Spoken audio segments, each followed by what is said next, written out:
एक चीज़ मैं आपको दिखा देता हूँ, यहाँ पे क्लियर कर लिया मैंने। ये लाइन बहुत इंपॉर्टेंट है, आपको समझना होगा। बहुत इंपॉर्टेंट इन द सेंस क्या एग्ज़ाम में आएगा वैसा कुछ नहीं है, लेकिन आपको पता होना होगा ना। IDBI बैंक, देखो IDBI बैंक लिमिटेड, ठीक है, IDBI बैंक लिमिटेड ये एक पब्लिक सेक्टर बैंक था, ठीक है, ये एक पब्लिक सेक्टर बैंक था। इसका एक पेरेंट था, पेरेंट, ये एक बच्चा है, ठीक है। इसका पेरेंट कंपनी कौन है बताओ? Industrial development bank of India, ठीक है। इसी का पेरेंट कंपनी है industrial development bank of India. समझना ये चीज़, ठीक है। क्या किया इसका जो है ना, IDBI बैंक जो है, IDBI bank limited, IDBI bank limited, ये जो पब्लिक सेक्टर बैंक था इसको मर्ज कर दिया इसके पेरेंट के साथ, इसके माता पिता के साथ उसको मर्ज कर दिया गया, ठीक है, पेरेंट बैंक के साथ, जो कि है industrial development bank of India. मतलब क्या समझो, IDBI बैंक जो है ना ये सब्सिडरी बैंक था किसका? Industrial development bank of India का। अभी बहुत सारे बच्चों के दिमाग में क्वेश्चन आ रहा होगा कि सर ये IDBI बैंक जो है वो क्या अलग है इंडस्ट्रियल डेवलपमेंट बैंक से? देखो, ये जो इंडस्ट्रियल डेवलपमेंट बैंक था ना, जो पहले सेटअप हुआ था, वो किस चीज के लिए सेटअप हुआ? मेरे को एक चीज बताओ, वो किस चीज के लिए सेटअप हुआ?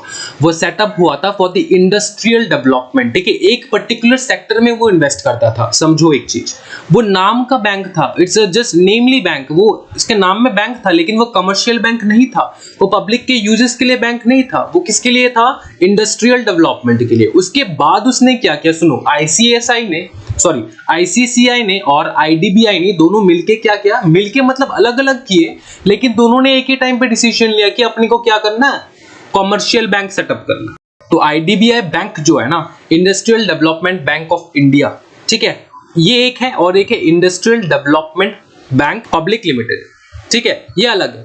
तो IDBI बैंक जो है वो तो बस इंडस्ट्रीज को फाइनेंसिंग कर देता था, ठीक है, उसको पैसा देता था। तो लेकिन उसके बाद क्या हुआ, IDBI ने सोचा कि अपन एक काम करते हैं, हम लोग कमर्शियल बैंक खोलते हैं, ठीक है, जिसका नाम हम लोग देंगे IDBI बैंक पब्लिक लिमिटेड। समझ में आ रहा है? उसके बाद से जो अपन लोग, जो हम लोग को मिलता नहीं है कि यार ये जो IDBI बैंक में इन्वेस्ट करो या फिर IDBI बैंक में खाता खोल लो, अपने को तो पता है, और बहुत सारे स्टूडेंट्स का IDBI बैंक में खाता भी होगा।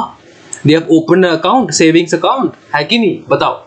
तो वो जो है वो अलग है, और इंडस्ट्रियल डेवलपमेंट बैंक अलग है, और IDBI बैंक पब्लिक लिमिटेड अलग है। समझो एक चीज, सुनो, वो अलग था, उसके बाद क्या हुआ कि मर्जर कर दिया गया उन दोनों का।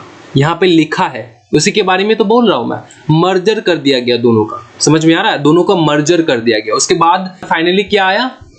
Industrial development bank public limited. समझ में आ रहा है? क्लियर है भाई? कोई दिक्कत नहीं है, कोई भी क्वेश्चन नहीं है, पूरा क्लीन है, ठीक है। अब देखो, अभी बहुत सारे बच्चे जो है ना वो क्वेश्चन करेंगे, सर आप क्या कह रहे हो? सर आप कह रहे हो कि IDBI बैंक जो है वो पब्लिक बैंक है सर, लेकिन सर आपको पता नहीं IDBI बैंक जो है ना, IDBI बैंक जो है ना वो प्राइवेट लिमिटेड बैंक हो चुका है। सर मेरे को पता है भाई, IDBI बैंक जो है ना वो प्राइवेट बैंक है अभी, okay, and taken over by LIC, ठीक है, ये मेरे को पता है।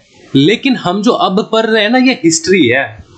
समझो एक बात, ये हिस्ट्री है, ये हम लोग प्रेजेंट के बारे में बात नहीं कर रहे, हम लोग हिस्ट्री के बारे में बात कर रहे हैं। तो जो बच्चा कंफ्यूज हो जाए कि सर तो पूरा गलत बोल रहे हैं, सर पब्लिक सेक्टर कह रहा है, पब्लिक सेक्टर बैंक कह रहा है, लेकिन ये प्राइवेट सेक्टर बैंक बन चुका है हाल फिलहाल। समझ में आ रहा है? पहले जब ये IDBI बैंक आया था तब ये क्या था? पब्लिक सेक्टर बैंक था। समझ में आ रहा है? क्लियर है? और अभी क्या है? प्राइवेट है। तो इन दोनों चीज में ना कभी भी मतलब कंफ्यूज मत हो जाना, ठीक है? क्लियर है भाई मेरे? कोई दिक्कत नहीं है सर? हाँ जी, ओके, आ जाओ। ठीक है, तो क्या बोलना चाहते कि is a standard example of how not to run an institution के बारे में बोल रहा है। समझ में आ रहा है कि यार इंस्टीट्यूशन को कैसा नहीं चलाना चाहिए, ये परफेक्ट एग्जाम्पल है। ठीक है, कोई सॉल्यूशन नहीं है, बस मर्जर करा दो। तो पहले ये मर्जर ही होता था, ठीक है, कुछ सॉल्यूशन नहीं है, मर्जर करा दो बस। समझ में आ रहा है? और आप तो अगेंस्ट में जा भी नहीं सकते because the government is saying to merge. समझ में आ रहा है? It's a perfect example of how not to run an institution. कैसे आप कोई इंस्टीट्यूशन ना चलाओ, ये एक परफेक्ट एग्जाम्पल है। समझ में आ रहा है? क्लियर है भाई मेरे? कोई दिक्कत नहीं है? दिक्कत हो तो कमेंट सेक्शन में पूछ लियो। ये बस स्टोरीज हैं, यहाँ से यहाँ तक स्टोरी है, अच्छा स्टोरी है, ठीक है।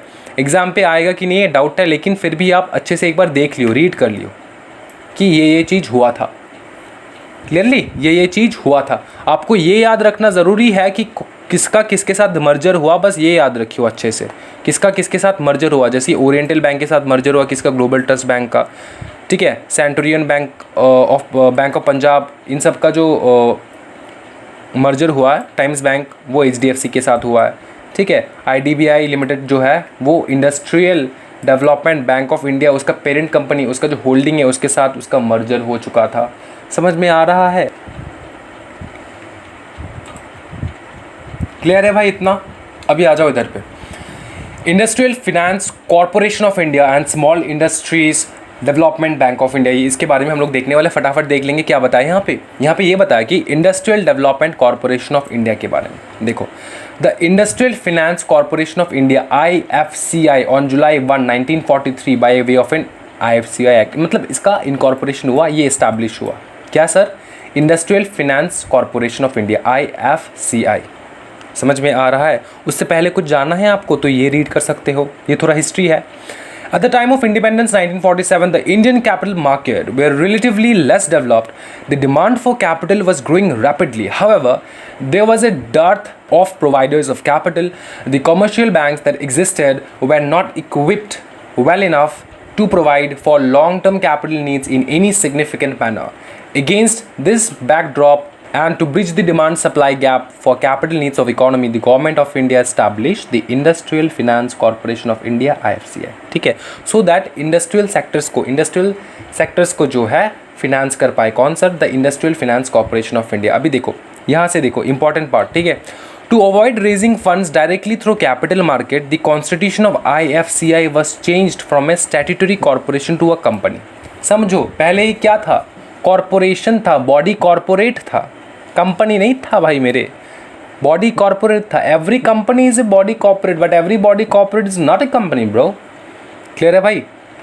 तो ये कॉरपोरेशन से क्या हो गया? कॉरपोरेट, बॉडी कॉरपोरेट से क्या हुआ? कंपनी डिक्लेयर कर गया, ठीक है। Under the Indian companies act 1956 register हुआ वो। Subsequently the name of the company was change to IFCI limited. याद रख रहे हो? देख रहे हो? तो आप कैसे पहचानोगे कोई बॉडी कॉर्पोरेट है या फिर कोई कंपनी है? लिमिटेड देख रहा हो? हाँ जी, लिमिटेड, हाँ, प्राइवेट नहीं, पब्लिक।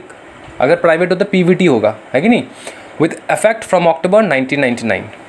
क्लियर है भाई? अभी इधर से देखो, IFCI played a pivotal role, मतलब इंपॉर्टेंट रोल, ठीक है, in establishing of various institution. तो इसने बहुत सारे इंस्टीट्यूशन फॉर्म किया। कौन सा sir? Including some of it subsidiaries and associate that are respected in their fields today, नेमली देखो, stock holding corporation of India limited, ठीक है, नेशनल स्टॉक एक्सचेंज लिमिटेड, उसके बाद LIC housing finance limited, tourism finance corporation of India limited, management development institution MDI ICRA limited, ठीक है। अभी देखो क्या बोला है यहाँ पे, and currently IFCI group has the following subsidiaries. तो फाइनली अपन को ये पता चलेगा कि IFCI का एक्चुअल में कितने सब्सिडरीज है, ठीक है। ये नाम से सब्सिडरीज का, stock holding corporation of India 1, IFCI venture capital fund limited 2, IFCI factor limited 3, IFCI infrastructure development limited 4, IFCI financial services limited 5, एम्पकॉन 6, management development institute and institute of leadership development, लगभग 6 से 7 उसका सब्सिडरीज है, ठीक है। Clear है भाई मेरे? दिक्कत नहीं है? इधर आ जाओ। IFCI प्रोडक्ट्स, अभी ये हम लोग समझेंगे कि IFCI प्रोडक्ट्स क्या क्या है। तो मैं सिंपल वे में आपको समझा दूँ एक चीज़ कि ये प्रोडक्ट्स क्या होता है। Products are actually the services given by that particular institution, company, कुछ भी कह लो, है कि नहीं? बताओ फटाफट। लोन प्रोडक्ट्स के बारे में देख लेते हैं। क्या है लोन प्रोडक्ट्स? लोन जो है उसका प्रोडक्ट देख लेते हैं। देखो, setup to cater to the long term finance need of the industrial sector. समझ में आ रहा है? ये लोन प्रोडक्ट्स जो है ना वो सर्विस देता है for the long term finance need of the industrial sector, long term loans देता है। IFCI offers the following products broadly categorize into 3 segments. 3 segment में कैटेगराइज कर सकते हैं। एक है प्रोजेक्ट फाइनेंस, जिसके बारे में हम लोग यहाँ पर देखेंगे। उसके बाद है corporate finance, structured finance, spreading across industries, service and agro based sectors. Clear है। प्रोजेक्ट फाइनेंस देख लेते हैं। प्रोजेक्ट फाइनेंस क्या क्या, सिंपल बात है, नाम से पता चलता है sir. Provided customized financial solutions to meet the growing diversified requirements for different levels of the projects। ठीक है, जैसे कि प्रोजेक्ट फाइनेंस मतलब आपका जो किसी भी प्रकार का प्रोजेक्ट है उसका फाइनेंस करेगा कौन सर, IFCI। जैसे कि सर कौन से प्रोजेक्ट्स, जैसे कि green field projects, brown field project, diversification, modernisation of existing projects in infrastructure and manufacturing sectors. कौन सा sir, green field projects. Green field projects मतलब sir starting from the scratch. मैं पहले भी बताया हूँ ग्रीन फील्ड प्रोजेक्ट्स क्या होता है। आपने लैंड खरीदना है, उसके बाद आपको पूरा कंपनी जो है वो स्टैब्लिश करना है, ठीक है, आपको बिल्डिंग बनाना है, आपका दुकान बनाना है, कुछ भी बनाना है, ये होता है ग्रीन फील्ड प्रोजेक्ट, मतलब स्टार्टिंग फ्रॉम दी स्क्रैच। और ब्राउन फील्ड क्या होता है कि पहले से एक एंटिटी था, उसको अपने मैंने मतलब रिफर्निश किया, ठीक है, उसका रेनोवेशन करा के आपने आपका कंपनी बना लिया। समझ में आ रहा है, वो होता है ब्राउन फील्ड प्रोजेक्ट। उसके बाद diversification, modernisation of existing project. ठीक है, एग्जिस्टिंग प्रोजेक्ट्स का आप जो मतलब प्रेजेंटली प्रोजेक्ट चल रहा है लेकिन ठीक तरीके से चल नहीं पा रहा है, उसको मॉडर्नाइज करना है, ठीक है, उसमें चेंजेस लाना है, डाइवर्सिफाइड लाना है, ठीक है, उसमें नया नया चीज़ घुसेरना है सो दैट वो प्रोजेक्ट जो है वो चल पाए। And manufacturing sectors, infrastructure and manufacturing sectors में वो लोन देता है। समझ में आ रहा है कौन से प्रोजेक्ट्स के बारे में बात करें इधर पे। The various sectors covered under project finance are power including renewable energy, telecommunication, roads, oils, gas, ports, ये सब पढ़ लेना है, ठीक है, airports, basic metal, chemicals, pharmaceuticals, electronics, textiles, real estate, smart cities and urban infrastructure etcetera. Clear है भाई मेरे, याद रख पाओगे भाई, बाहुबली हो तुम लोग, क्यों नहीं याद रख पाओगे, ईजी है, आ जाओ। कॉर्पोरेट फिनेंस, कॉर्पोरेट फिनेंस देख लेते हैं फटाफट। क्या है सर ये कॉर्पोरेट फिनेंस, मेरे को बताओ।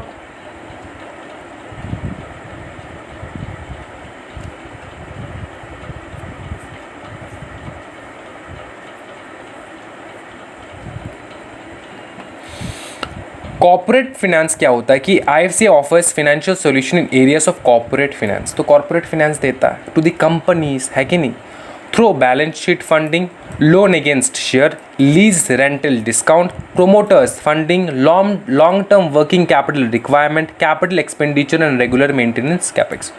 ठीक है, इन सब के एरियाज में कंपनीज को लोन देता है। क्लियर है, आपको बस रीड करना है ये वाला चीज़। IFCI also offers a short, याद क्या रखना है पता है, मोस्ट प्रोबेबली अगर आपको बहुत भयानक तरीके से याद रखना है तो कॉर्पोरेट फाइनेंस देता है क्या, कौन सर, IFCI। ठीक है, इट्स ठीक है, IFCI कॉर्पोरेट फाइनेंस देता है, ये याद रख पाओगे। हाँ भाई, क्यों नहीं पाएंगे सर, आराम से सर।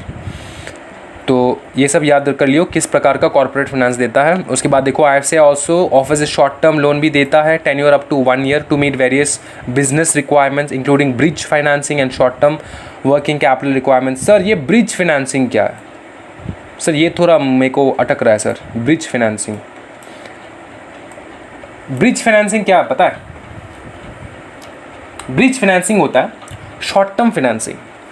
शॉर्ट टर्म फाइनेंसिंग मतलब सर, शॉर्ट टर्म फाइनेंसिंग जैसे भी कोई भी कंपनी को जो है ना, मोस्टली ये स्टार्टअप के साथ होता है। मैं आपको बताता हूँ, स्टार्टअप मोस्टली जैसे कि एंजल फंड्स होते हैं, वो लोग फंडिंग करते हैं ना, तो ब्रिज फंडिंग एक प्रकार का फंडिंग होता है। एक होता है ब्रिज फंडिंग, एक होता है सीरियल फंडिंग। ठीक है, ब्रिज फंडिंग कह लो, ब्रिज फाइनेंसिंग कह लो, एक ही बात है। तो ब्रिज फंडिंग के बारे में या फिर ब्रिज फाइनेंसिंग के बारे में हम लोग समझने वाले। ब्रिज फाइनेंसिंग क्या है ना कि देखो कोई भी कंपनी चल रहा है ना, उसको अचानक पकड़ लो, तुमने आज एक कंपनी सेटअप किया, ठीक है, तुमने आज एक कंपनी सेटअप किया, तो तुमको क्या लग रहा है, मतलब इन्वेस्टर जो है बैठे हैं, मतलब तुम्हारे कंपनी को मतलब बोलेंगे आओ बेटा लोन, मतलब मेरे से लोन ले लो, मेरे से लोन ले लो, ऐसे करेंगे, भयानक लोन ले लो सर, कोई दिक्कत नहीं है, लोन ले लो मेरे से, आप कंपनी चलाओ, ऐसे करेंगे। मतलब चाचा मामा लग रहा है क्या आपका, नहीं ना, वो अलग बंदे होते हैं, तो लोन मिलना ना डिफ़िकल्ट है, इसने। तो स्टार्टअप बंदे क्या करते हैं कि यार पहले ब्रिज फंडिंग करते हैं, मतलब स्मॉल टर्म लोन लेते हैं। ठीक है, मेरे को पता है कि लॉन्ग टर्म लोन जो है वो मिलने में टाइम लगेगा, तो फटाफट मैं ब्रिज फंडिंग करूँगा, ब्रिज फाइनेंसिंग लूँगा, सो दैट मेरे को छोटा लोन जो है मैं थोड़ा लेके मैं अपना डे टू डे एक्टिविटीज़ कम से कम कर पाऊँ। समझ में आ रहा है, एक बिज़नेस को चलाने में डे टू डे खर्चा नहीं लगता, कहाँ से दोगे आप, वो होता है आपका ब्रिज फंडिंग या फिर ब्रिज फाइनेंसिंग। कौन देता है सर, IFCI। अंडर हुए what sir, under corporate finance. Obviously corporate finance मतलब ये कंपनी का finance. To meet various business requirements including bridge financing and short term working capital requirement. और शॉर्ट टर्म वर्किंग कैपिटल तो पता ही है आपको, working capital, short term working capital it's equivalent to bridge financing. Bridge financing लेते ही है हम, ब्रिज फाइनेंसिंग लेते ही है हम किसके लिए? वर्किंग कैपिटल को फाइनेंस करने के लिए। समझ में आ रहा है? और उसके अलावा उन्होंने ये भी लिख दिया कि short term working capital requirements भी देते हैं। ठीक है, क्लियर है भाई? अभी सिंडिकेशन एंड एडवाइजरी के बारे में हम लोग देखने वाले। सिंपल बात है बेटा, एडवाइजरी सर्विस देता है कौन सर? IFCI। ठीक है, IFCI देखो, IFCI has taken an initiative to provide customized corporate advisory service and facilitating the financial re-engineering of various corporate houses and companies। ठीक है, फाइनेंशियल री इंजीनियरिंग मतलब पकड़ लो यार, एक बिजनेस बहुत दिक्कत में चल रहा है तो उसको री इंजीनियरिंग मतलब उसका प्लानिंग प्लॉटिंग जो है पूरा रीअरेंज करेगा, उसके बाद उसको चलाने का एडवाइस करेगा। ठीक है, क्या करना चाहिए नहीं करना चाहिए एडवाइस देगा। किसको? कॉर्पोरेट हाउसेस को, कंपनीज़ को, बॉडी कॉर्पोरेट्स को, कंपनीज़ को। समझ में आ रहा है? क्लियर है भाई मेरे? नहीं बताओ क्लियर है कि नहीं। अच्छा इधर देखो, in the area of providing customized corporate advisory services, IFCI has been able to secure new assignments relating to financial investment appraisal, business re-engineering and advisory services। एक ही बात बता रहा है बार बार। स्ट्रक्चर्ड प्रोडक्ट्स के बारे में देख लेते हैं फटाफट। स्ट्रक्चर्ड प्रोडक्ट्स क्या है सर? स्ट्रक्चर्ड प्रोडक्ट्स क्या है मैं आपको बताता हूँ।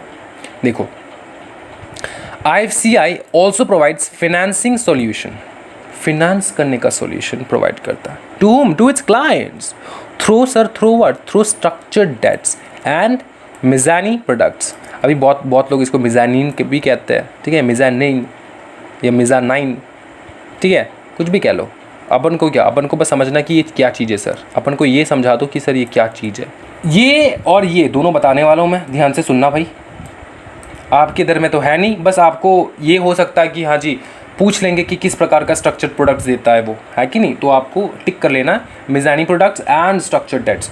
तो क्या होता है मिजानी प्रोडक्ट्स, मैं आपको बता दूं फटाफट। मिजानाइन प्रोडक्ट्स क्या होता है ना कि पकड़ लो, मैं आपको बताता हूँ। मैं हूँ, पकड़ लो, मैं एक मतलब कुछ लिखता हूँ इधर उधर सो दैट आपको याद रखे। ठीक है, याद रहे। देखो मेरा नाम है Sam for example, this is my डाक नाम, what I call in Bengali. This is my pet name Sam। तो मैं जो हूँ ना, मैंने पकड़ लो, ठीक है, मैंने एक बंदा है नामक सचिन, इसको मैंने लोन दिया। ठीक है, इसको मैंने लोन दिया, सुनो बात, इसको मैंने लोन दिया। इसने बोला सर मेरे को लोन दो, मैं इतना तरक्की करूँगा कि यार सर मैं आपको मतलब इतना प्रॉफिट दिलाऊंगा सर, आप विश्वास नहीं कर सकते। तो मैं भी मतलब मोह माया में गिर गया। ठीक है, मैंने बोला कि सचिन तू सच में ऐसा करेगा? सचिन ने बोला कि हाँ सर आप ट्रस्ट तो करो एक बार। मैंने इसको लोन दिया, एक कंपनी चलाया। एक साल के अंदर कंपनी मतलब लॉस खा गया। ठीक है, तो company had awkward a very high loss run by Sachin. ठीक है, he was the director, promoter, कुछ भी कह लो। तो मैंने बोला सचिन मेरा पैसा दे दे भाई, मेरे को बहुत नुकसान हुआ है, मेरा पैसा वापस कर। सचिन बोला सर कहाँ से करूँ सर, आप तो पता है सर, आपको तो सब कुछ पता है, आपसे क्या छुपा है सर कंपनी पूरा लॉस में है सर, मैं कैसे आपको पैसा दूँ। मैंने बोला तू तो बहुत मतलब यार गद्दारी कर दिया मेरे साथ, मैंने तेरे को पैसा दिया for investing into your company but you are not returning that money. तो सचिन जो है ना, इसका एक दोस्त था। ठीक है, इसका एक दोस्त था जिसका नाम है Tendulkar.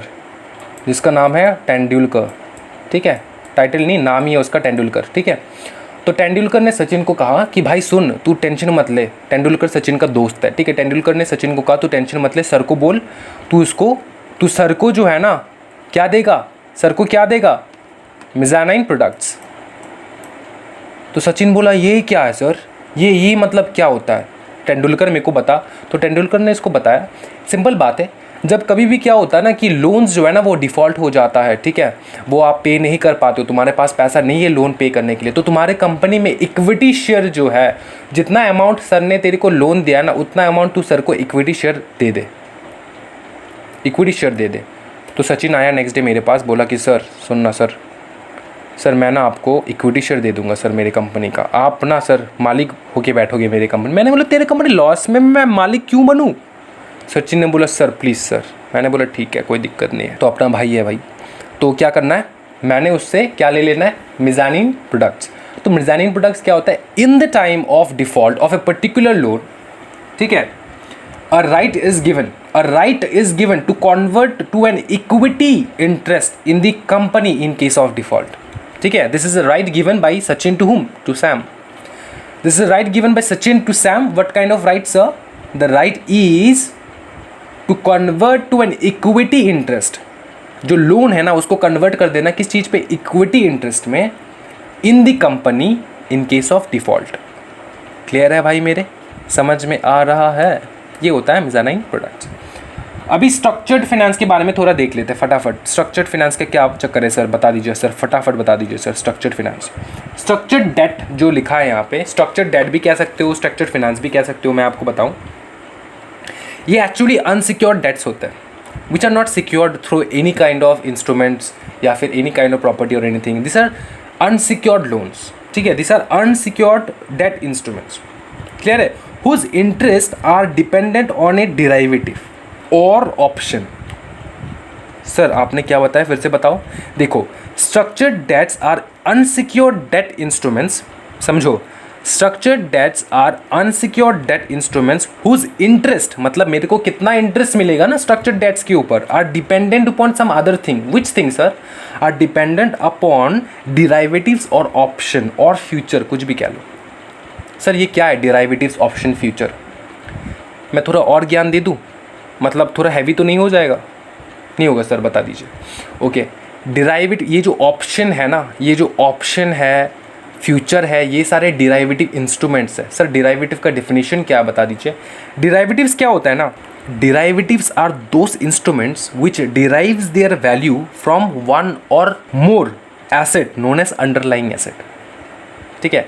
Derivatives are such instruments, फिर से सुनो, derivatives are such instrument which derives their value from one or more assets, ठीक है, और उन एसेट्स को हम लोग कहते हैं अंडरलाइंग एसेट्स।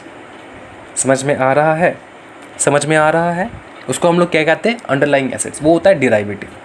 तो देखो, स्ट्रक्चर्ड डेट डिपेंड किसके ऊपर है, उसका इंटरेस्ट जो मिलेगा उसका डिपेंड किसके ऊपर है, वो डिपेंडेंट है डेरिवेटिव के ऊपर। डेरिवेटिव किसके ऊपर डिपेंड है? डेरिवेटिव डिपेंड है अपने, हाँ बताओ, वन और मोर एसेट्स, जिसको हम लोग अंडरलाइंग एसेट्स कहते हैं, ठीक है। और बहुत कॉम्प्लिकेटेड हो जाएगा अगर मैं आपको और ज्ञान देना लग जाऊँ। तो ये एग्जीक्यूटिव लेवल का पढ़ाई है जो मैं आपको पढ़ा रहा हूँ अभी, ठीक है। तो थोड़ा एग्जीक्यूटिव लेवल पे हम लोग चले गए, यहाँ पे इतना कुछ दिया नहीं है। बहुत सारे स्टूडेंट्स पूछते हैं कि सर आपने जो ये पढ़ाया है सर पीडीएफ में नहीं है सर। तो भाई पीडीएफ में नहीं है, अगर पढ़ना है, अगर ज्ञान लेना तो ले लो, अगर नहीं लेना तो you can skip that portion, थोड़ा स्किप कर सकते हो, लेकिन बहुत इंपॉर्टेंट ज्ञान है। ऑप्शन, ठीक है, ऑप्शन के बारे में मैं आपको बता दूँ, मैंने क्या बताया, डेरिवेटिव। स्ट्रक्चर्ड डेट्स कौन है, जिसका इंटरेस्ट डिपेंडेंट है किसके ऊपर, डेरिवेटिव के ऊपर या फिर ऑप्शन के ऊपर। ऑप्शन दो प्रकार के होते हैं, एक होता है कॉल ऑप्शन, एक होता है buy option. Call option can be known as buying asset at a stated price within a specific time period, and put option कहते हैं हम लोग selling an asset at a stated price within a specific time period, ठीक है। यहाँ पर definition, यहाँ पे वर्ड है इसलिए मैंने आपको डेफिनेशन बोलना मेरा जिम्मेदारी है, मैंने बोल दिया डेफिनेशन, ठीक है। अभी आपके ऊपर है, आपको लेना ही नहीं लेना है, बस ऊपर से जाए तो भी कोई दिक्कत नहीं है। बस आपको ये याद रखना है स्ट्रक्चर्ड प्रोडक्ट्स में क्या क्या आता है, structured debts and mezzanine products. Mezzanine products तो बहुत अच्छी तरीके से समझ में आ चुका होगा आपका। अब देखो ना, assists in providing optimal financing solutions for various requirements such as sponsor financing, sponsor financing करता है, एक्विजिशन फाइनेंसिंग करता है, प्री आईपीओ फाइनेंसिंग करता है, आईपीओ करने में फाइनेंस करता है, of balance sheet structured solutions amongst others. ये सारे प्रकार के आपको फाइनेंसिंग हेल्प मिलता है through the IFCI under structured products. Clear है भाई मेरे, बताओ फटाफट। हाँ जी, नेक्स्ट क्लास में हम लोग ये देखने वाला है, ज़्यादा बड़ा नहीं होगा और लगभग 3 वीडियो में शायद ये चैप्टर ख़त्म हो जाए। Small industries development bank of India set भी ये नेक्स्ट क्लास में हम लोग देखने वाला है, ठीक है। तो अगर आपको पसंद आया ये वीडियो, कोई भी डाउट है, पसंद आया तो ठीक बात है, अगर डाउट है तो पूछना कमेंट सेक्शन में, हमेशा पूछना कमेंट सेक्शन में। क्लियर है भाई मेरे? तो आज के लिए इतना ही रखते हैं भाई मेरे। Thank you so much everyone, happy learning guys, bye bye.